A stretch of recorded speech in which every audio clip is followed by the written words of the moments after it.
Bonjour à tous, je vous propose de faire le point sur le troisième flash herbe et fourrage région centre de 2015. Donc je vous propose d'aborder les 3 points suivants: la préparation de la mise à l'herbe, la fertilisation des prairies, ainsi que la pousse de l'herbe. Concernant la préparation de la mise à l'herbe, aujourd'hui vous devez être prêt au niveau de vos paddocks. Donc le découpage des paddocks doit être réalisé pour avoir un ordre d'idée 6 à 8 paddocks concernant l'ensemble de la surface pâturable. Veillez également à préparer vos points d'abreuvement pour que les animaux soient dans le meilleur confort, et également la transition alimentaire. Quand réaliser cette mise à l'herbe, le meilleur indicateur est la somme de température qui s'accumule à partir du 1er février. Donc cet indicateur est à 300 degrés pour déclencher la mise à l'herbe. Sur le 37, cette date intervient en moyenne le 22 mars. Donc aujourd'hui, l'année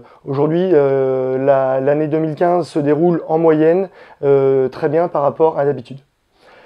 Autre point hyper important, c'est l'importance des sols. Évidemment, on aura beau avoir atteint les 300 degrés vers le 22-25 mars, si l'importance n'est pas au rendez-vous, il ne sert à rien de sortir les animaux. Concernant la fertilisation des prairies, donc une partie sur l'azote minéral. Aujourd'hui, le deuxième apport peut être réalisé pour les fauches précoces, sachant que ces fauches précoces peuvent intervenir pour les premières d'environ 6 semaines, donc il est temps de déclencher le deuxième apport.